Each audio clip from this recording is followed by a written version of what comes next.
Saya teh maunya ditambal aja gitu, nggak mau dicabut-cabut, bisi kena ke mata cenah. Iya, emang bisa ya dok beneran kena ke mata? Iya bu, itu mah kalau kena ke mata, kalau misalnya abis nyabut nih ya, tangnya saya colokin ke mata, ibu ntar kena ya bu ya gitu.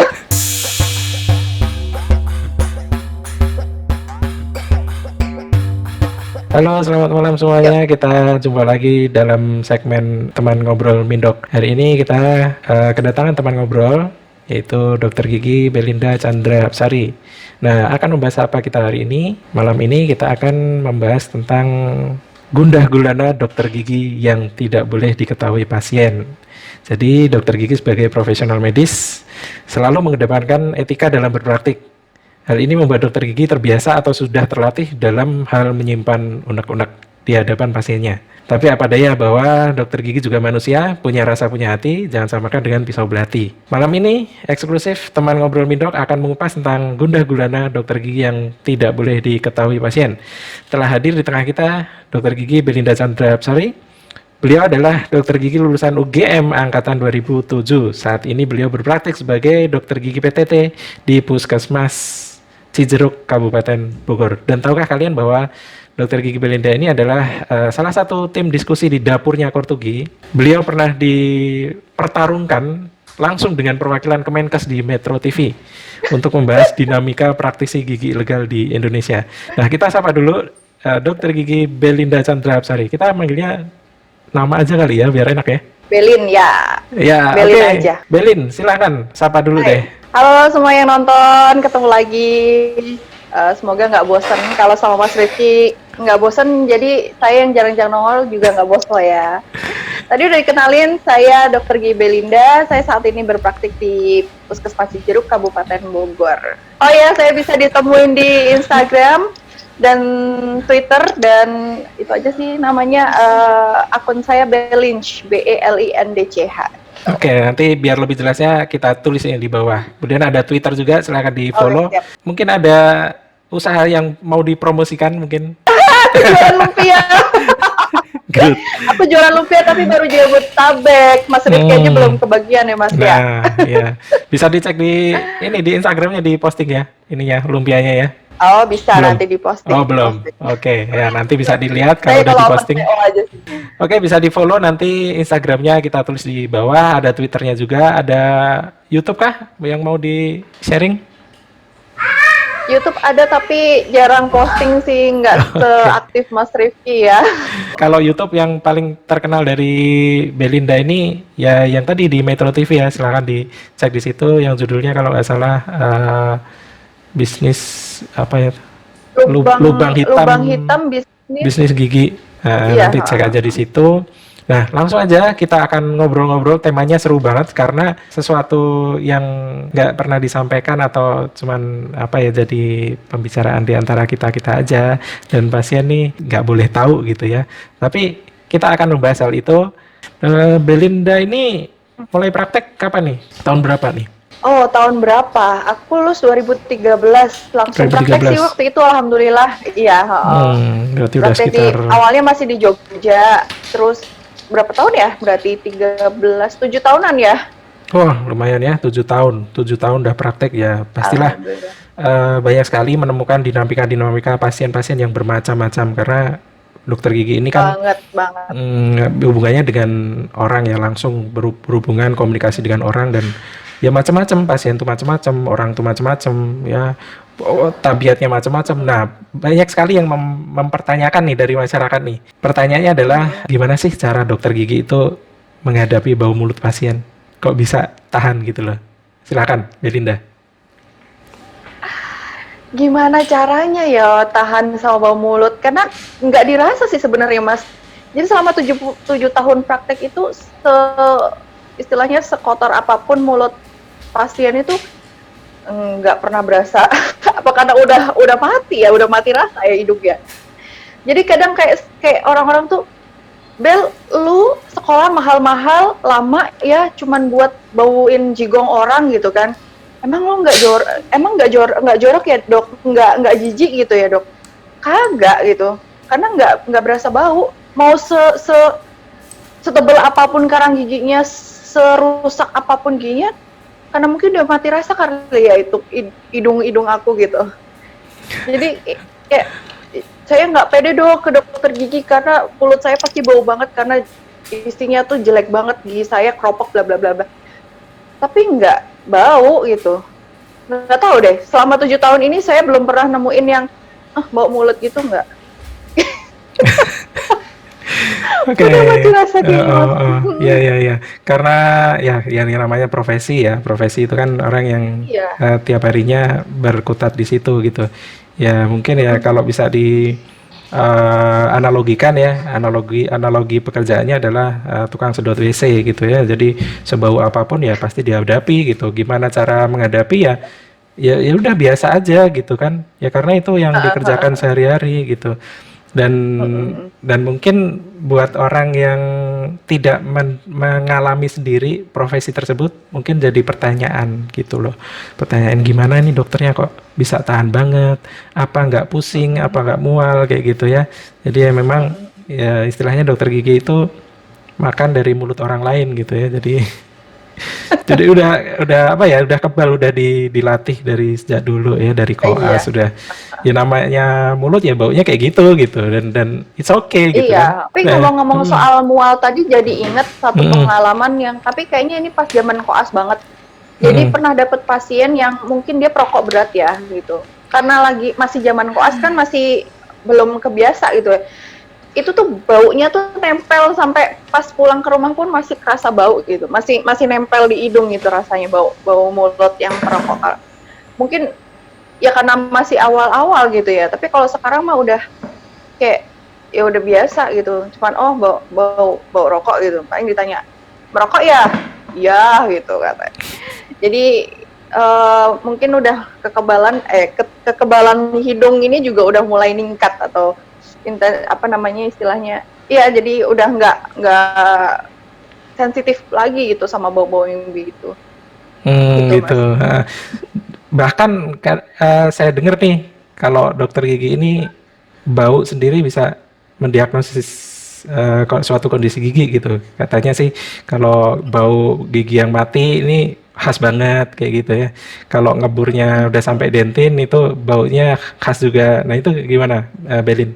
Iya, jadi kalau misalnya apa namanya, kadang kan kita bisa menilai penyakit orang itu juga dari mulut kan gitu. Kita diajarin yang namanya halitosis itu ada berbagai macam.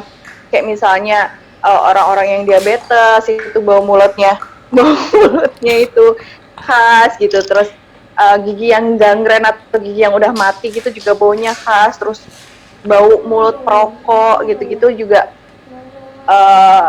ya tapi nebak-nebak berhadiah gitu. Kadang suka dikira, oh dokter tahu sih gitu.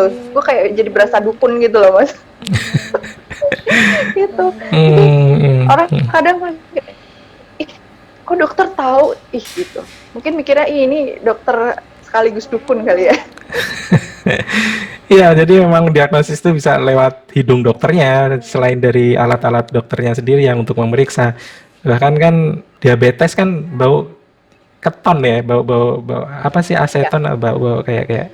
Nah, itu kan buat mendiagnosis juga bisa gitu. Nah, itu terkait bau nih. Jadi betapapun modisnya si dokter ini, jadi kalau udah berkaitan dengan sesuatu yang udah jadi profesinya, meskipun itu buat orang lain dianggap menjijikan, tapi it's okay, kita nggak pernah jaim soal itu karena udah terbiasa, karena profesionalisme juga gitu. Nah, pertanyaan kedua nih, Belin, gimana sih dokter gigi itu kalau harganya ditawar, bisa nggak sih dokter gigi ditawar harganya, dan kalau bisa gimana perasaan dokternya gitu? Silahkan Belin. Kalau sepanjang, karena aku belum punya klinik sendiri ya mas ya. Dulu kalau pas masih kerja sama orang gitu kan, biasanya kalau misalnya ada yang nawar, ini karena aku waktu itu di klinik yang agak di tengah kota gitu ya. Jadi kalau orang biasanya nawarnya itu boleh nggak dicicil seperti itu. Ya memang nggak masalah sih karena memang si dari ownernya sendiri juga menyediakan fasilitas cicilan gitu, bahkan bisa dibayar dengan kartu kredit segala macam gitu kan. Nah terus yang agak sedih sebenarnya kan, agak miris gitu ya, sekarang waktu aku udah kerja di puskesmas pun dengan biaya yang dengan harga yang relatif sangat-sangat murah gitu pun kadang orang-orang masih suka, dok emang nggak bisa kurang harganya. Kalau aku sih langsung bilang mohon maaf ya gitu, karena harga yang di puskesmas ini kan yang menentukan Pemda gitu. Tapi saya biasanya bilang, ibu teh mau bayar mau kagak, saya dapatnya sama aja, bukan saya yang menentukan harga, ini tuh nanti di store gitu kan ke Pemda. Dan itu yang mirisnya lagi sebenarnya adalah harga di Kabupaten Bogor sendiri ini lumayan murah banget gitu untuk ukuran apa namanya tambalan resin komposit itu masih 90.000 Mas gitu. Jadi kadang orang-orang mukanya langsung harganya segini gitu, mukanya langsung mungkin kebanyakan sih mereka nggak berani nawar, langsung cus gitu kan.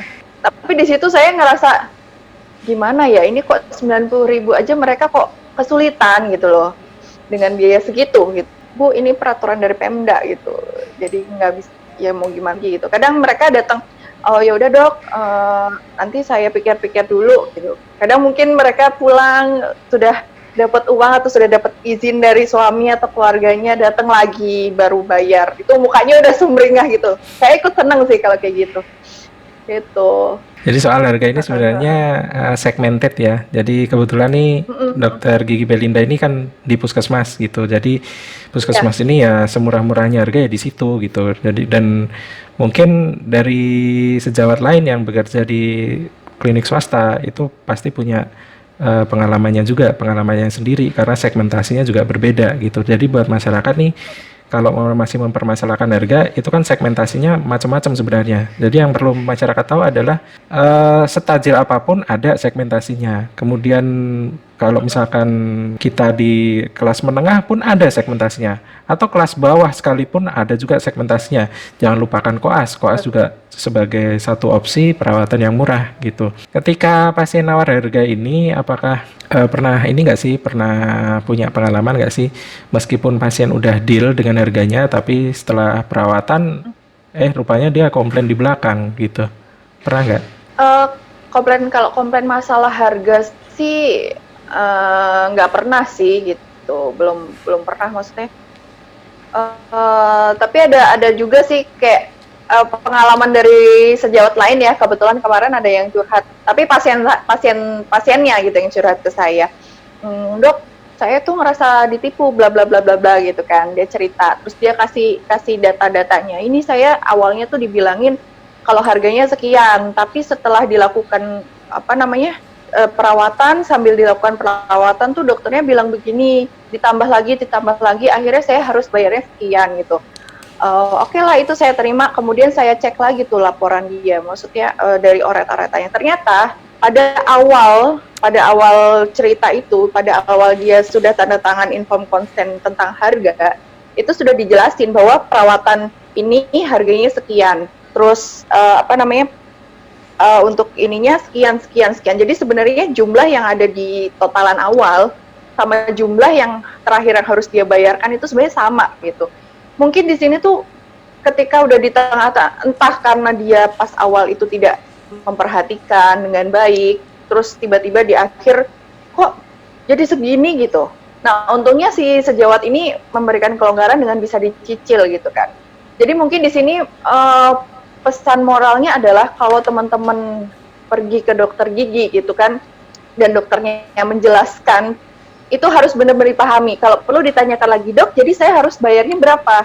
Jadi apa saja yang harus harus saya lewati gitu? Apa saja yang mau dikerjakan oleh dokter? Saya harusnya bayarnya berapa? Jadi itu harus di awal itu harus benar-benar pasien memastikan lagi. Jadi supaya nggak terjadi kayak kok aku ditipu ya gitu. Padahal sebenarnya dokternya udah ngejelasin, cuman pasiennya aja yang nggak ngeh itu. Gitu, Mas.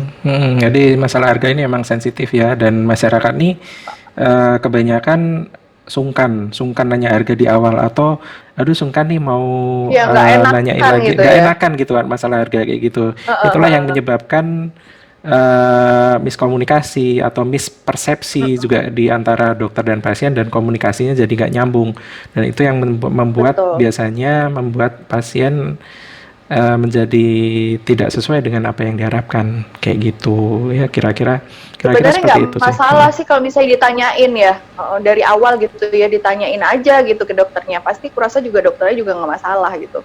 Kalau Hmm. misalnya memang tidak sesuai dengan kemampuan kita gitu, kita boleh mundur gitu. Oh dok, pakai alasan dok nanti saya tanyakan dulu deh sama orang tua saya atau sama istri saya atau sama suami saya gitu kan, bisa buat alasan gitu.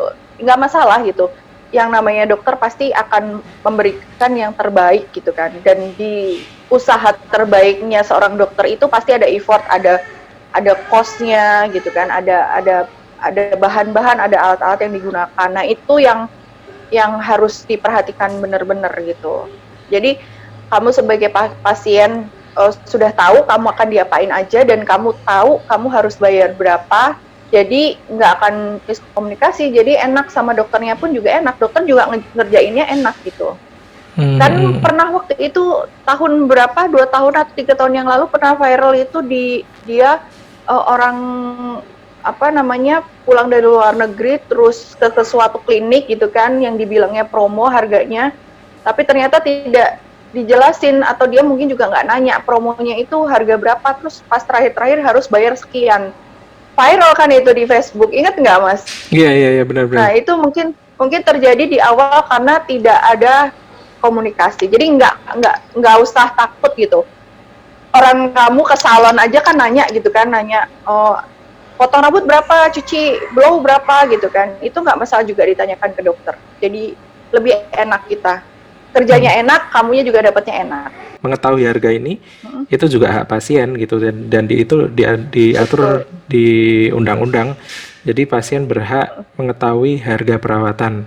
Nah, terkait dengan harga perawatan ini ya pastinya harga ini akan dikenakan sesuai dengan perawatan dan sesuai dengan diagnosisnya gitu. Dan untuk lebih jelasnya, dokter itu akan bisa memastikan secara jelas, secara rinci harganya itu jika sudah memeriksa secara langsung gitu. Bukan berarti secara online ya ditanya harganya berapa, kadang nggak bisa jawab juga dokter itu karena range-nya Ini besar sering banget banget, gitu, range-nya besar banget gitu. betul. Tergantung tergantung diagnosisnya, tergantung ininya. Jadi jangan sampai juga masyarakat ini dikecewakan karena udah nanya harga secara online dan dijawab, kemudian pas perawatan kok beda kayak gitu. Itu juga jangan Iya. sampai seperti itu, karena yaitu sesuai dengan diagnosisnya, dan diagnosis itu pastilah sesuai dengan pemeriksaannya. Jadi kalau belum diperiksa, harga yang diberikan atau harga yang diinformasikan itu hanya harga yang range-nya aja, atau kira-kira, atau antara sekian sampai sekian, belum fix Betul. harga sesuai dengan kasus yang kamu alami kayak gitu. Seperti itu ya, Dan Belin ya. ini juga sering ditanyain juga Mas, kalau dok kalau misalnya scaling harganya berapa ya, dok kalau tambal gigi harganya berapa ya. Terus terang saya nggak bisa jawab untuk pertanyaan itu karena setiap klinik, setiap dokter gigi punya kebijakannya masing-masing, dan juga kasusnya tadi seperti yang Mas Rifki bilang, kasusnya juga berbeda gitu. Jadi kayak misalnya kalau misalnya gigi berlubang, dok ini gigi saya berlubang, ternyata saya bilang misalnya nih tambal harganya segini, tapi ternyata perlu perawatan saluran akar, perlu dibuatkan mahkota buatan, itu kan beda lagi. Jadi satu lagi mungkin kalau misalnya, oh ini jadi yang namanya diagnosis itu kadang ketemu ketika kita sudah membongkar gitu kan. Jadi ketika udah dibuka, oh ternyata pulpanya giginya sudah mati gitu kan. Jadi kan perlu perawatan saluran akar kayak gitu. Nah ini mungkin dokternya akan inform sih, oh ini perlu perawatan saluran akar. Nah kamu tanyakan gitu, ini berapa gitu. Jadi bukan berarti dokternya cuma nambal doang terus nanti tapi pas perjalanan ditambahin lagi. Jadi biayanya naik gitu. Sebenarnya nggak gitu. Kadang pas kita lagi bersih ternyata ada kasus lain gitu. Nah itu juga harus dikomunikasikan. Bukan berarti kita nambah-nambahin supaya dapat duit lebih banyak, enggak gitu. Tapi kita pasti sesuaikan dengan kasus yang terjadi di gigi kamu gitu. Iya, iya, iya, iya. Dan juga secara profesionalisme bahwa tarif profesional ini pasti berbeda-beda. Kalau kita nanyanya ke dokter puskesmas pasti juga beda juga dengan nanya dengan dokter yang di klinik swasta. Bahkan di Iya. satu dokter dengan dokter yang lain sama-sama di sebuah klinik swasta itu juga beda karena itu tarif profesional. Seperti tarif seorang pengacara itu kan tarif profesional gitu loh, bukan bukan hanya transaksi jual beli barang gitu. Jadi kalau misalkan tanya Iya. ke dokter A, kebetulan dia dokternya puskesmas dan diberikan perkiraan harga yang sedemikian rendahnya karena harga puskesmas. Kemudian dia ke dokter gigi lain, ternyata dia perawatan di dokter gigi klinik swasta, ya pasti kaget lah. Dan itu nggak bisa disamaratakan gitu. Jadi kalau kalau bisa sih, Iya, kalau bisa nanya harga itu sekalian datang gitu. Why not gitu loh. Kalau misalkan betul. datang, nanya harga, harganya nggak cocok, silakan gitu. Kalau misalkan mau menolak silahkan, atau mau pikir-pikir dulu silahkan. Nggak harus konsul itu, kemudian tanya harga, terus langsung harus beli kayak gitu. Enggak, kayak gitu ya. Jadi teman-teman masyarakat perlu tahu seperti itu. Nah, kita langsung aja ke pembahasan berikutnya. Pernah nggak ketemu pasien Boleh. lebay atau parnoan? Jadi dikit-dikit takut gitu. Gimana, Belin? Ada beberapa kali. Ada beberapa kali yang inget banget, yang berkesan banget. Ada 2 kali. Yang pertama di waktu masih di klinik umum itu dia giginya depan patah. Lagi mau ngedekatin bur aja dia udah teriak gitu. Ya mau gimana? Saya bilang, Mbak tenangin dulu, tenangin dulu. Kalau misalnya nggak bisa tenang ya udah silakan pulang dulu gitu. Karena kita nggak bisa kerja dong kalau dia panik, ya kan? Tahu-tahu nanti pas lagi ini dia teriak ngebur yang lain-lain, kena ke bibir lah kemana, tambah repot. Itu pernah, tapi terus akhirnya itu berjalan dengan lancar sih. Ya alhamdulillah. Karena terus yang kedua itu di puskesmas. Ini kalau ini kejadian saya suruh pulang. Dia mungkin pertama kali datang gitu kan, dok ini gigi saya, oh ini harus di scaling dulu bu, harus bersihin karang gigi karena gusingnya udah gede-gede, jadi saya nggak bisa langsung nambal gitu kan, harus bersihin dulu, bersihin karang gigi. Baru dideketin dia udah teriak, ibu gimana gitu, iya iya dok ini saya baru pertama kali, sampai 3 kali seperti itu. Mas akhirnya gini, ibu punten ya, bukannya apa-apa, ibu pulang dulu aja deh, tenangin diri ibu, nanti kalau ibu sudah tenang gitu kan, boleh ibu datang lagi. Dia bilang, saya takut dok, saya mau diapain gitu. Lalu saya sampai harus gitu kan, ibu saya ini cuman berniat menolong ibu gitu, apapun yang saya lakukan itu untuk menolong ibu gitu, tapi ya udah gitu, akhirnya ya mau gimana lagi kan, yang penting kenyamanan. Kalau kalau bekerja di dokter gigi itu yang kalau saya rasa yang penting kenyamanan nomor satu. Kalau pasien udah nggak nyaman, udah takut, saya langsung suruh pulang. Seperti itu. Anak-anak pun biasanya banyak banget kan anak-anak. Udah di pintu aja udah nangis. Bu, pulang aja deh. Pulang dulu, anaknya dikasih pengertian dulu gitu. Karena jangan sampai datang klinik gigi itu jadi trauma gitu, jangan sampai gitu kan. Dan saya menyadari bahwa ambang rasa sakit orang itu kan beda-beda ya. Ada yang dicolek doang itu udah kerasa sakit, ada yang mau dicubit, dikebukin nggak kerasa sakit. Nah di situ juga kita harus memahami gitu. Jadi ya lebih sih paling ya udahlah gitu. Kalau saya gitu, kalau pasien rasa tidak sanggup untuk duduk di kursi panas, ibu pulang dulu, tenangin dulu hatinya. Nanti kalau sudah mantep, baru datang lagi ke saya gitu. Gitu mas. Ya, ya begitulah ya. Di masyarakat memang menganggap dokter gigi ini sebagai nightmare gitu. Jadi kadang juga nggak hanya dokter gigi, dokter umum juga ya. Yang jelas dokter itu menakutkan buat masyarakat, itu sebagian masyarakat seperti itu juga.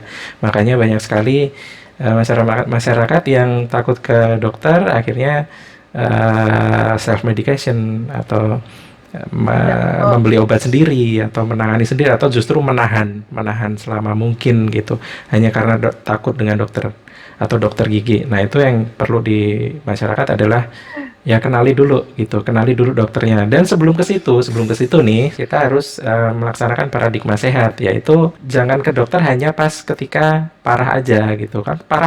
Yang namanya parah itu kan semua tindakan ya pasti menyakitkan gitu. Parah itu semua Betul. tindakan pasti kompleks, pasti lebih lama, lebih lebih keberhasilannya lebih kecil kayak gitu. Dan itulah yang membuat persepsi bahwa perawatan ke dokter itu menakutkan. Ya karena itu tadi, karena paradigma sakit bahwa masyarakat datang ke dokter hanya pas sakit parah. Pas lagi Pas sakit. Mm-mm. pas lagi tindakannya perlu kompleks banget, perlu menyakitkan banget, Mm-mm. bahkan menyakitkan gak hanya fisik, tapi di dompetnya juga pasti nyakitin, gitu. Nah ini Ya. terkait dengan kalau tadi kan ketakutan pasien nih, ketakutan pasien. Nah pernah nggak sih Mm-mm. ketemu pasien yang cocok banget nih, istilahnya cinlok nih dari pasiennya sendiri atau bahkan dari Belin sendiri cinlok sama pasien atau sebaliknya kayak gitu? Aduh, aduh kalau udah ngeliat pasien itu aku melihatnya mereka adalah kasus-kasus yang berjalan, jadi nggak ada lah gitu yang cinlok-cinlokan. Cuman di puskesmas ini kadang kan kalau misalnya ada pasien yang ini, saya emang suka kadang kasih nomor handphone gitu kan. Ada yang suka nge-WA nggak jelas gitu. Tapi ya udahlah, saya tanggapin sebagai, karena saya di situ kan istilahnya kalau di puskesmas itu kan sekaligus sebagai tokoh masyarakat gitu kan, yang yang dimuliakan gak sih, yang dihormati oleh ini. Jadi sebisa mungkin untuk ditanggapin dengan sesopan mungkin gitu, tidak menyakiti hati. Apalagi saya kan pendatang ya, saya dari Jawa, di sini saya di tanah Sunda dengan berbeda kebudayaan gitu kan. Jadi itulah yang dinamikanya bekerja sebagai dokter gigi puskesmas. Paling saya bilang aja sih ke teman-teman, jadi supaya ikut menjaga saya gitu. Ya, begitulah ya. Jadi ketika kita mengabdi di tengah masyarakat, ya mau nggak mau nanti entah perasaan apa yang di masyarakat, entah itu cinlok, entah itu apa ya, menjadi seseorang di tengah masyarakat yang posisinya adalah ya merangkul semua masyarakat, apalagi dokter gigi puskesmas yang dimana di situ adalah pusat kesehatan masyarakat. Nah, oke, soal cinlok-cinlok ini kan biasanya kalau sejawat yang lain cinlok sama pasiennya tuh ada lah gitu. Karena atau mungkin Banyak. cinlok sesama sejawat yang dulu jadi pasiennya juga karena pasien apa? Pasien antar teman gitu. Jadi pas koas, jadi pasiennya itu temennya sendiri ya sesama koas. Kemudian Kalau ya Mas begitulah. Rifki sesama koas enggak? Enggak beda. Angkatannya jauh gitu kalau Oh sama beda istri ya. dulu. Pas lagi ospek ya? Itu Lagi ospek enggak? iya, jadi bisa dibilang juga cinlok sama pasien, tapi pasien ospek dulu. Oh, Jadi nggak oke. pasien modus gitu. Ya pasien modus. Nah, ini pertanyaan selanjutnya nih. Kan secara posisi nih ya, secara posisi kita mengerjakan pasien nih seringkali kita merebahkan pasien ya, kepala pasien ini sampai sejajar ke perut nih. Nah, pernah nggak sih di saat lagi lapar-laparnya perutnya bunyi kayak gitu pernah terjadi nggak sih? Karena saya sejujurnya sih sering kayak gitu praktek dalam Sering. kondisi lapar, aduh bunyi krek krek krek gitu. Nanti saya alihkan pakai suction atau pakai three way sealing semprot-semprot gitu biar samar gitu kan suaranya. Silakan Belin. Kalau aku sih alhamdulillah belum pernah ya. Cuman jadi pas di tengah-tengah mengerjakan gitu, tiba-tiba sesuatu terjadi pada perutku gitu kan. Mules yang tidak tertahankan gitu. Tadinya tahan dulu, bentar lagi. Udah di apa, isolasi segala macam, giginya udah tinggal tambel gitu. Bentar lagi. Aduh, makin nggak kerasa, makin nggak tertahan. Akhirnya taruh semua, lepas. Kenapa dok? Punten ya, sebentar ada panggilan ya. Aku tabur ke kamar mandi dulu. Aduh, sumpah itu. Sebentar ya Pak ya, sebentar. Langsung gue lari aja. Sumpah itu benar-benar hal yang, apalagi kan di puskesmas aku kan nggak ada kipas angin, nggak ada AC gitu ya, jadi udah keringat tuh udah sejagung-jagung, ya Allah Gusti gitu. Tapi untung nggak sampai yang kentut atau apa gitu ya, atau yang bunyi atau gimana gitu. Udah kabur aja. Udah kabur, cuci tangan, pakai gloves lagi, baru udah selesai dok, udah. Aduh, yang kayak gitu nggak bisa ditahan emang Mas. Hmm, Iya, namanya juga perawatan dokter gigi itu nggak cuma 5 menit 10 menit selesai gitu kan. Kadang kita Heeh, melakukan tambal gigi aja kadang ya setengah jam itu udah cepet banget gitu. Dan di saat itu kan iya, ya heeh. posisi kita selalu berdekatan dengan pasien dan pasien ini kalau udah posisi Mhm. rebah dia akan dengar suara-suara aneh ya, suara-suara aneh dari perut kita, dari kadang kalau kentut pun kan kupingnya udah deket banget itu, kuping deket, hidung deket, jadi kan jangan sampai ini pokoknya Aduh, organ bawah kita ini harus jaim di hadapan pasien gitu kan, karena memang deket banget tuh kepalanya kayak gitu loh. Ya, jadi pokoknya kosongkan isi perut dan isi lambung itu harus harus benar-benar dinetralkan lah gitu supaya tidak terjadi hal-hal yang tidak diinginkan. sekalinya dikosongkan malah keroncongan nih praktek gitu. Aduh, dokter lapar ya. Lafredok gitu. Oke, dari kelakuan pasien sendiri nih, ada yang benar-benar bikin menahan gemes banget atau marah banget gitu nggak? Silakan. Oh, kalau di puskesmas banyak.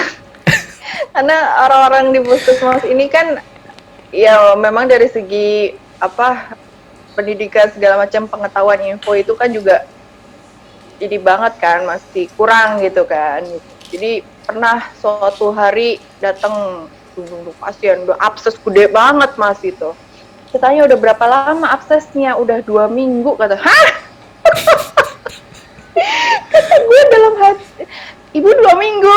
Iya gitu kata gue. Oh, aduh kenapa nggak segera dibawa ke sini? Kata gue kan muka masih ketawa senyum gitu. Hati ya Allah untung kagak mampu tuh ya Allah astagfirullahaladzim gitu kan. Kata dia iya bu ini soalnya di apa namanya diobatin pakai air doa dulu kata gitu. Uh, saya kita nggak bisa langsung yang gitu nggak bisa karena itu yang namanya kepercayaan masyarakat ya harus jadi cuman bisa saya bilang ya ibu nggak apa-apa sih kalau bisa air doa kayak gitu cuman lain kali kalau seperti ini diimbangi dengan datang ke dokter ya bu ya gitu karena tetap harus ada obat yang diminum kayak gitu walaupun dalam hati ya Allah terus kadang suka datang pasien yang yang ngedikte gitu, dok, saya teh maunya ditambal aja gitu, nggak mau dicabut-cabut, bisi kena ke mata, cenah. Iya, emang bisa ya dok beneran kena ke mata?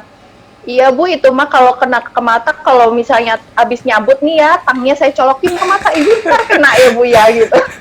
Itu pertanyaan yang sering banget dan kayaknya setiap dokter gigi pasti mengalami pertanyaan yang kayak gitu. Jadi kadang suka ngatur juga, ibu ini mau dicabut aja lah gitu udah berkali-kali sakit pas dilihat cuma lubang sedikit gitu kan tinggal ditambal aja kelar gitu ibu ini teh nggak bisa dicabut masih kuat akarnya gitu kan aduh tapi saya tuh nggak bisa nggak tahan gitu kan ibu mangga deh ke dokter gigi saya nggak berani gitu itu giginya masih gede banget gitu jadi kadang kalau misalnya kita menolak itu pasien tuh ngeliatin kayak yang ih ini dokternya nggak bisa gitu ya nggak kompeten gitu kadang suka kayak gitu kan mas terus kalau ya macam-macam ya oh kayak tadi barusan aja dalam kondisi kayak gini kan memang kita membatasi tindakan ya apalagi kalau saya kan di puskesmas saya sendirian terus ruangan juga belum dimodifikasi gitu pasien datang gitu awalnya sih mau cabut gigi anaknya gitu kan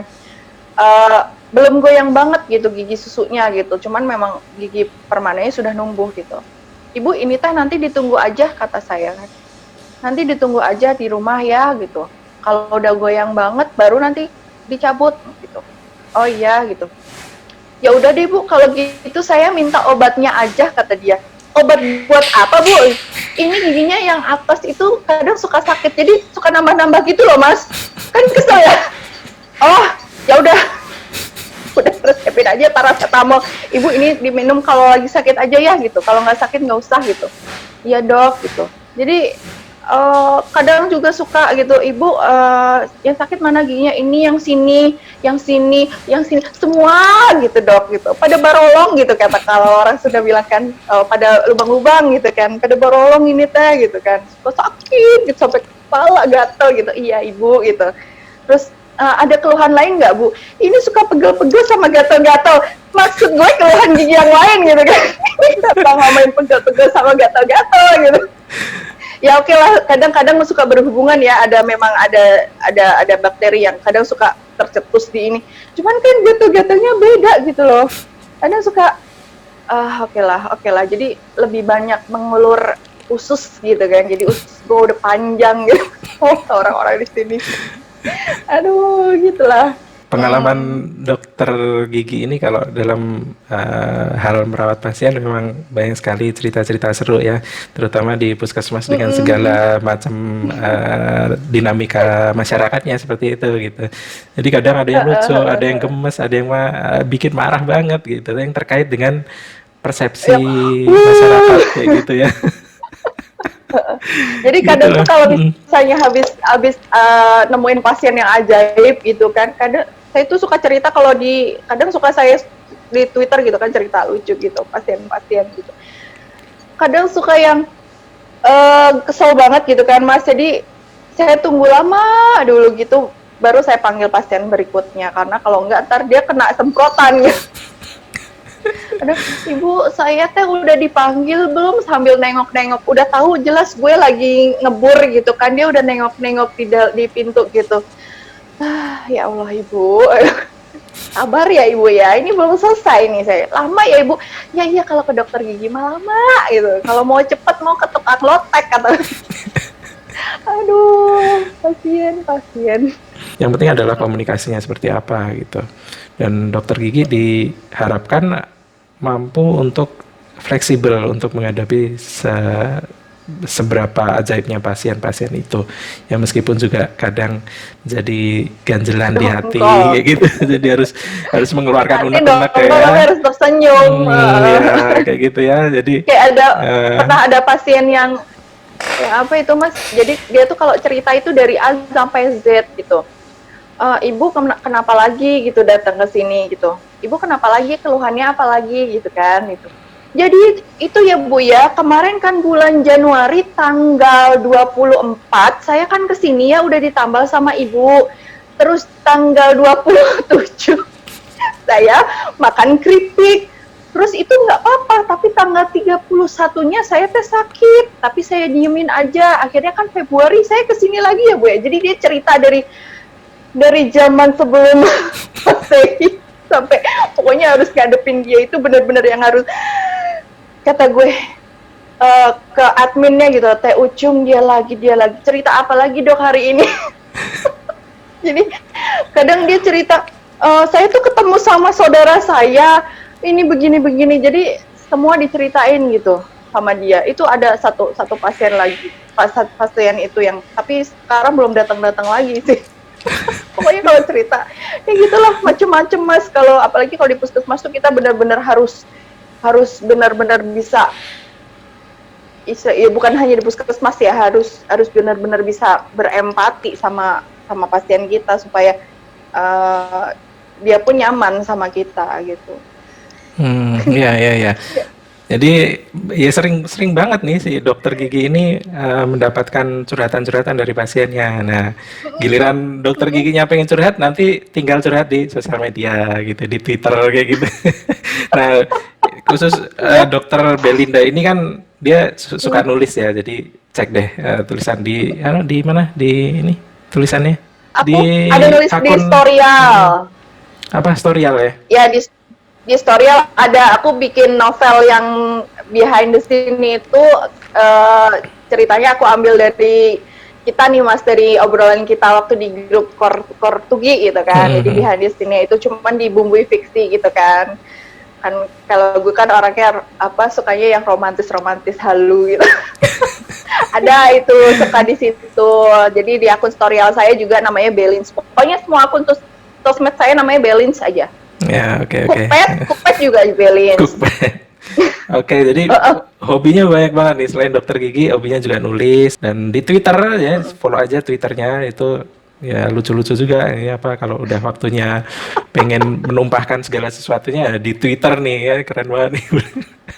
Gitu. Nah, terkait nih, terkait dengan tadi kan apa cerita tentang pasien yang curhat-curhat kayak gitu ya. Terkait dengan mendengarkan keluhan pasien ini, apakah pernah pasien ini ngeluh dari dokter gigi lain kemudian dikeluhkan ke Belinda? Ya sering sih yang kayak gitu. Sering, dokter saya tuh kemarin habis tambal gigi gitu, itu masih sakit lagi, itu apa dokternya nggak bener apa gimana gitu kan. Ya kalau kita sebagai teman sejawat kan kita istilahnya menjaga nama baik ya sesama teman sejawat. Jadi kadang saya bilang, oh ya mungkin ini bocor lagi atau gimana gitu. Pokoknya pintar-pintarnya kita ngeles sih sebenarnya. Karena biar gimana pun kan kita juga nggak mau diomongin jelek kan di orang lain gitu. Jadi kita sebisa mungkin, tapi ngeliat kondisi juga sih. Biasanya kadang suka saya bilang, ibu mungkin dokternya waktu itu ada apa namanya, ada pertimbangan tertentu sehingga melakukan perawatannya seperti ini gitu-gitu. Sering gitu yang apa, dokter ini orangnya kasar gitu kan, atau orangnya nambalnya nggak bener, atau ini tambalannya lepas lagi gitu-gitu. Ya, ya pastilah kalau misalnya yang namanya itu kadang kan kita kadang ada suka miss juga gitu kan kerjaan kita gitu kan. Ya itu kita harus gimana untuk menjaga perasaan pasiennya juga supaya dia tidak merasa tersakiti gitu kan, dan juga untuk menjaga nama baik teman sejawat juga gitu. Yang penting kita tetap harus berikan yang terbaik ke pasien-pasien kita gitu. Ya, jadi informasi bedanya juga. sama tukang gigi kan ya Mas ya. Iya. Bedanya tukang gigi itu ya, hai lihat ini pasang gigi di tempat lain, ini setelah diperbaiki hasilnya sama aja. Toilet juga. Iya, kita sering lihat di sosial media bahwa persaingan antara praktisi gigi legal ini udah kayak persaingan orang jualan gitu. Punya gua lebih baik kayak gitu dan punya punya lu jelek banget gitu kan. Nah, ini tidak terjadi di dokter gigi karena dokter gigi ini kan bukan suatu bisnis jual beli barang gitu. Kita juga profesional yang jasa juga gitu. Dan yang perlu diketahui adalah bahwa dokter gigi ini punya kode etik ya, kode etik yang artinya tidak boleh menjelek-jelekkan sejawat orang lain. Nah, inilah PR yang buat kita banget gitu kan. PR-nya adalah gimana kita tetap menjaga nama baik sejawat ketika si pasien ini curhat sesuatu yang nggak ngenakin di dokter lain. Nah, itulah yang menjadi seni di sejawat dokter gigi bahwa kita harus menempatkan diri secara profesional dan tetap menjaga nama baik sejawat yang lain.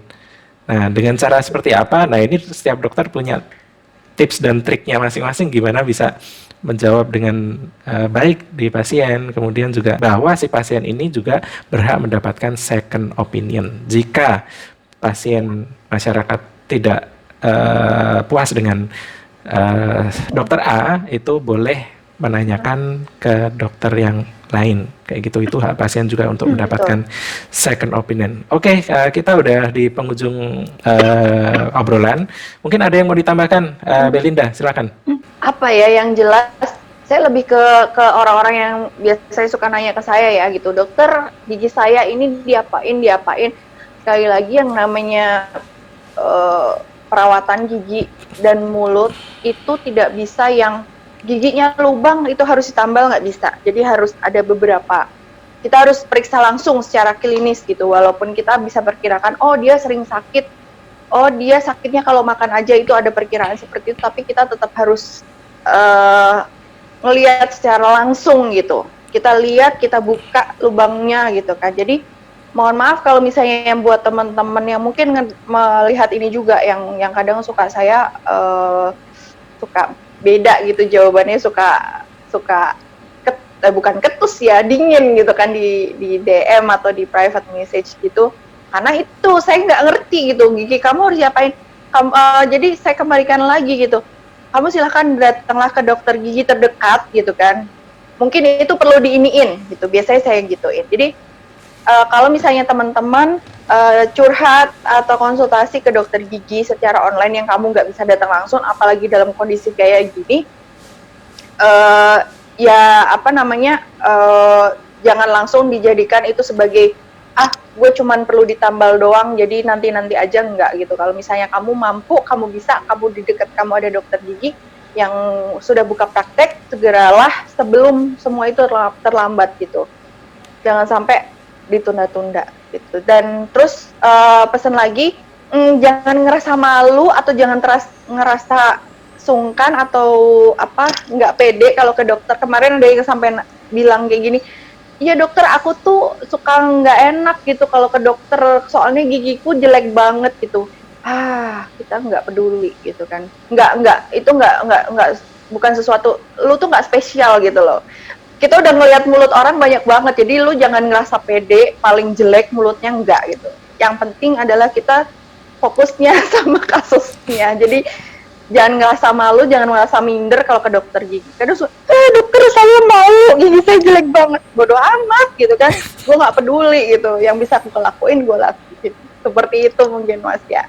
Oke, terima kasih. Jadi saya juga ada sedikit closing statement juga bahwa segala gundah gulana ini baik di dokter giginya atau di pasiennya itu hanya karena masalah komunikasi. Jadi intinya adalah komunikasikan secara baik dengan dokter giginya atau dokter giginya juga dengan pasiennya, dan komunikasi yang terbaik adalah ketika kita bertatap muka secara langsung. Oke, mungkin itu aja Dokter Gigi Belinda. Terima kasih untuk dialognya yang seru sekali. Sama-sama. Kita akan sambung lagi nanti. Kita akan ketemu lagi dengan topik yang lebih keren lagi dengan Dokter Gigi Belinda Chandra Hapsari. Oke, kita akhiri. Wassalamualaikum warahmatullahi wabarakatuh. Waalaikumsalam warahmatullahi wabarakatuh.